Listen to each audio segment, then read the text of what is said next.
Ao longo dos últimos 3 episódios, falamos sobre indulgência, a venda pela Igreja da salvação da alma.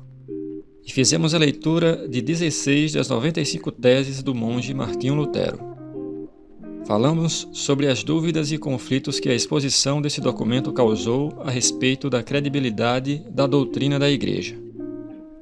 Hoje encerraremos a série lendo a última tese que escolhemos para abordar e te convidamos a refletir juntos sobre o que se tornou o movimento protestante no Brasil e no mundo.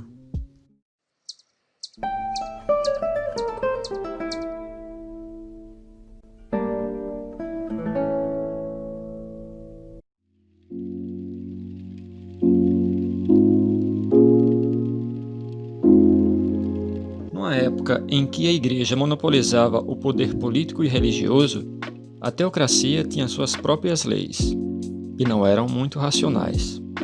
Aqueles que se colocavam contra as posições da Igreja sofriam penalidades desde açoites, mutilações, decapitações e a pior delas, a morte pelo fogo. Esse tribunal era chamado de Inquisição. Na tese número 90, Lutero fala em nome daqueles que se opunham à Igreja e critica seus métodos violentos. Reprimir esses argumentos muito perspicazes dos leigos somente pela força, sem refutá-los apresentando razões, significa expor a Igreja e o Papa à zombaria dos inimigos e desgraçar os cristãos. Observando bem, podemos traçar um paralelo entre essa tese e os momentos importantes de ruptura nas Escrituras Sagradas. O apóstolo Paulo, escrevendo aos Romanos, alertava os judeus ultrarradicais e suas contradições, dizendo: Tu, que te glorias na lei, desonras a Deus pela transgressão da lei? Porque, como está escrito, o nome de Deus é blasfemado entre os gentios por causa de vós. Romanos, capítulo 2, versículos 23 e 24. Da mesma forma, 650 anos antes de Cristo, o profeta Isaías alertava aos hebreus pelos desajustes entre o que se pregava e o que se praticava. E estes cães são gulosos, não se podem fartar. E eles são pastores que nada compreendem. Todos eles se tornam para o seu caminho, cada um para a sua ganância, cada um por sua parte.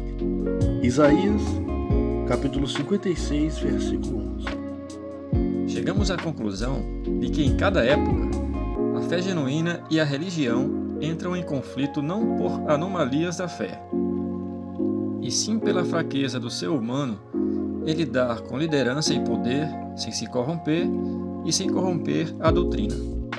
Hoje, a comunidade evangélica representa a reforma e se mostra um segmento heterogêneo e fragmentado. Eles cresceram e são 31% da população brasileira em 2020, segundo dados da pesquisa Datafolha. Estão em todas as esferas da sociedade.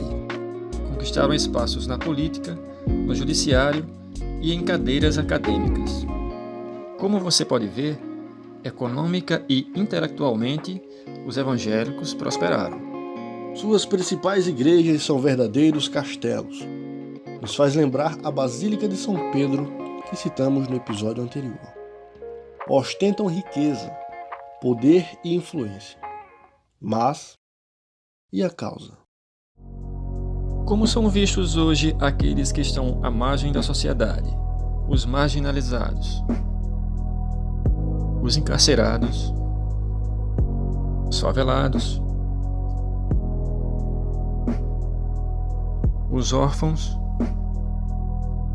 enfim, os excluídos? Eles cabem dentro desses castelos? Qual a preocupação dos evangélicos com a pobreza e o analfabetismo no Brasil? O poder de influência é usado a favor ou contra os mais vulneráveis? E a chamada bancada evangélica trabalha em favor dos membros mais humildes que os elegem? Esse canal se propõe a refletir junto com você sobre esses temas que consideramos fundamentais para um convívio mais propenso ao diálogo pacífico. Acreditamos que esses temas podem ser debatidos de forma civilizada e racional. Entendemos que é hora de substituirmos a afirmação pela interrogação.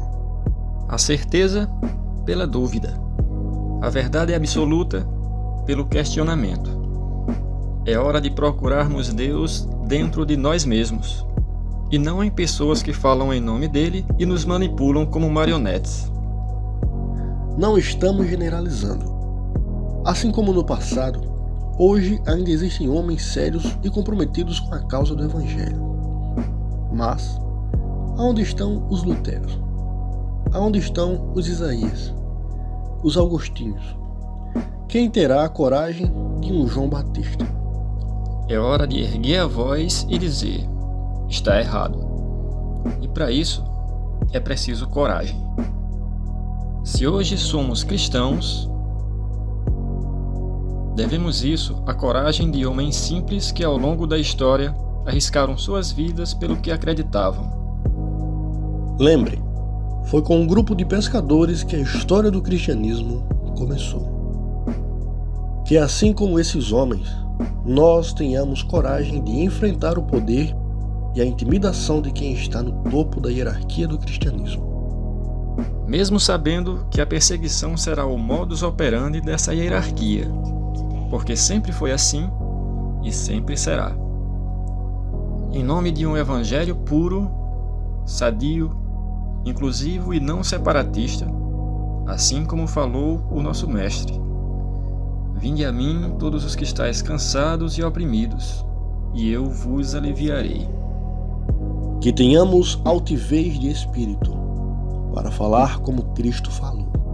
Pois atam fardos pesados e difíceis de suportar, e os põem aos ombros dos homens. Eles, porém, nem com seu dedo querem movê-los. Isso sim é seguir Cristo.